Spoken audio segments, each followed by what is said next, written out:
muli po, isang pinagpalang araw po sa inyo lahat at sa oras pong ito, taos puso po akong nagpapasalamat sa ating dakilang Diyos na banal na patuloy pong nagbibigay sa akin ng privilege, opportunity na patuloy pong magamit na instrumento ng ating Panginoon na makapagbahagi po sa inyo ng kanyang mensahe, mga salita na patuloy pong magiging patnubay, gabay natin sa ating mga buhay.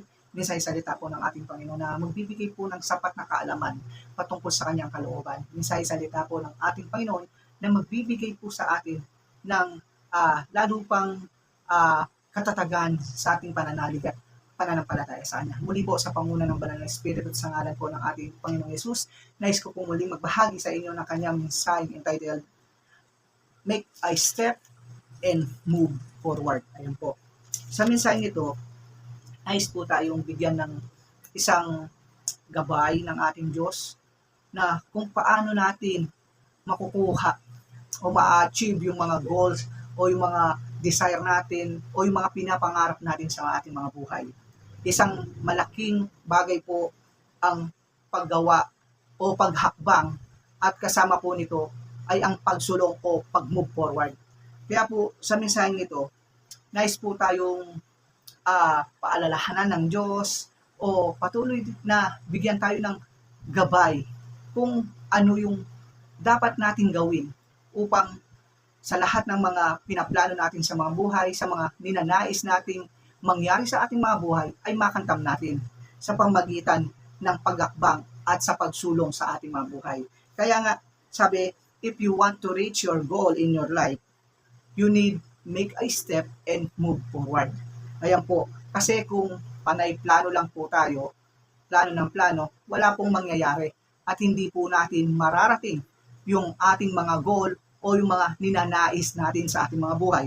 Katulad po ng isang paalala ng ating Panginoon sa Book of Mga Ngaral, chapter 11, verse 4, na ganito po ang nasusulat. Book of Mga Ngaral, chapter 11, verse 4, ang naghihintay sa pagtigil ng hangin ay di kailanman makakapaghasik ng kanyang binhi, at ang nag-aalala sa patak ng ulan ay di makakapag-ani. Ayan po, malinaw na malinaw na ang sabi, ang naghihintay daw sa pagtigil ng hangin ay di kailanman makakapaghasik ng kanyang binhi. Kumbaga, kung naghihintay lang po tayo ng opportunity o naghihintay lang po tayo ng mga bagay na mangyayari sa ating buhay o ihintayin natin, at hindi tayo susulong at hindi tayo gagawa, hindi tayo gagawa ng hakbang, ay wala pong mangyayari. Ang sabi na hindi tayo makakapaghanik. Sabi, kung maghihintay lang tayo, 'di ba? Kaya napakalaking halaga o importante nung sa paggawa mo ng mga plano, sa paggawa mo ng mga ninanais mo sa buhay, sa mga gusto mong marating sa buhay, ay napakalaking halaga, importante ng paggawa ng hakbang at pagsulong o make a step, move forward. Napakalaking halaga po niyan o importante, especially sa mga taong nagnanais po na makilala yung Diyos, di po ba? Marami pong mga tao na nagnanais naman, nagdi-desire naman na gusto nilang magkaroon ng right relationship kay Lord, gusto nilang makilala si Lord ng lubusan, gusto nilang mabago ang kanilang buhay. Ngunit hanggang plano lang po ang iba. Kaya po kung tatanungin mo yung iba, pag i-encourage mo na sila na kilalanin si Lord, makilala si Lord, ang lagi nilang nagiging reason, tulad po ng Book of Mga Ngaral, na kapag daw wala na daw yung mga bagay na ginagawa nilang mali, o pag hindi na po daw sila gumagawa ng mga bagay na ayaw ni Lord, malaki pong bagay yan na magiging hadlang na hindi po talaga makakalapit o makakilala ang isang tao kung ganyan ang nagiging pananaw niya sa buhay. Kung hindi siya gagawa ng hakbang at hindi siya mag-move forward, ay hindi niya po makikilala si Lord sa kanyang buhay at hindi siya mababago ng lubusan.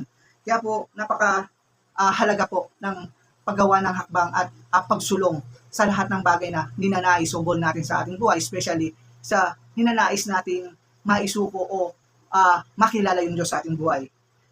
Number 1, ano po ba dapat ang gawin natin upang patuloy nating makilala yung Diyos sa ating buhay at mabago tayo?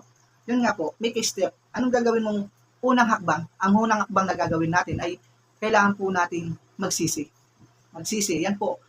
humingi po tayo ng kapatawaran. Repentance po ang kailangan po nating unang hakbang na gagawin kung tayo man po ang mga taong nagnanais po na makilala yung Diyos at patuloy pong nagnanais na baguhin tayo ng Diyos.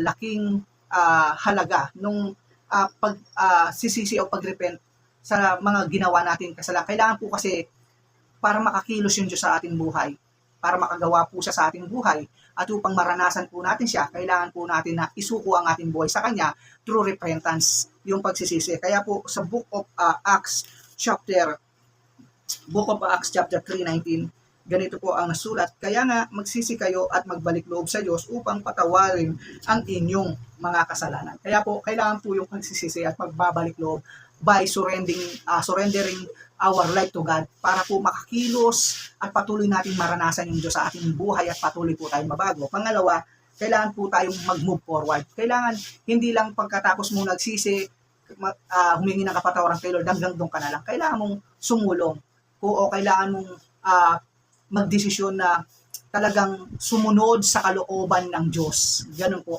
Para po sa isang istorya po sa Book of Lucas, yung dalawang anak o yung tinatawag na prodigal son, na yung pong isang anak na nagkamali dahil kinuha niya po yung mana niya sa kanyang tatay dahil gusto niya nang mabuhay ng mag-isa o maging liberated siya, hanggang dumating po sa nalustay niya po lahat ng kanyang kayamanan at ito po'y nawalang kabuluhan. But ang kagandahan po doon, nakapag-isip-isip po siya nang dumating po yung time na tagutom na po sa lugar na kanyang pinuntahan. Naisip niya na magbalik loob siya sa kanyang ama dahil sa kanyang bahay ng kanyang ama ay mga alipin ay kumakain ng masarap, ngunit siya ay dahil sa kanyang desisyon na umiwalay sa kanyang ama, yun po ang kanyang kinasadlaan. Pero dahil po dun sa pagsisisi, yun po nag-make step siya, gumawa siya ng hakbang dahil ang goal niya ay muli siyang magbalik sa kanyang ama. Gumawa po siya ng isang hakbang na ang unang ginawang hakbang niya ay nagsisi. Kung babasahin po natin ang Book of Lucas chapter 15, nandun po yung storya ng prodigal son na nagsisi po siya at ang ginawa niya, nag-move forward po siya. Siya po ay nagdesisyon na magbalik sa kanyang ama. Kaya po, to make a story short, yun po pinatawad po siya ng kanyang ama at nabalik po ang kanyang authority bilang anak ng isang hari. Kaya po, napakahalaga ng paggawa po o paghakbang at pag-move forward kapag meron po tayong mga dinidesire, ninanais sa ating buhay upang ito po ay makamtan natin. Tandaan po natin, kung gusto po nating baguhin ng ating Diyos ang ating buhay, kailangan natin gumawa ng hakbang o make a decision like surrendering our life to Him upang maipakita ng ating Panginoong Diyos, upang maipakita natin sa ating Panginoong Diyos kung gaano tayo sincere doon sa ninanais natin na makapagbalik loob sa Kanya. At tatandaan po natin, ang pagbabago sa ating buhay ay hindi po isang himala. Tandaan po natin yan. Ang pagbabago sa ating buhay ay hindi po isang himala. Ito po ay nangangailangan ng isang malaking desisyon sa ating buhay. Yun po yung desisyon na tayo po ay magdesisyon na isuko ang buhay natin sa Diyos upang patuloy po na tayo ay mabago at upang tayo po ay lalong makaranas sa pag-ibig ng ating Diyos sa ating buhay.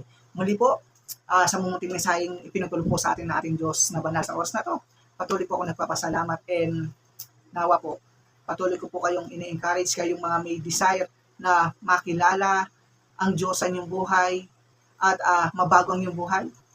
Make a step and move forward. Yan po ang susi upang patuloy po tayong mabago at maranasan ng Diyos sa ating mga buhay. Salamat po sa Diyos lahat ng papuri, pasalamat pagdakila at sa tanging dakilang ngalan ng ating Panginoon Jesus. Amen. God bless all.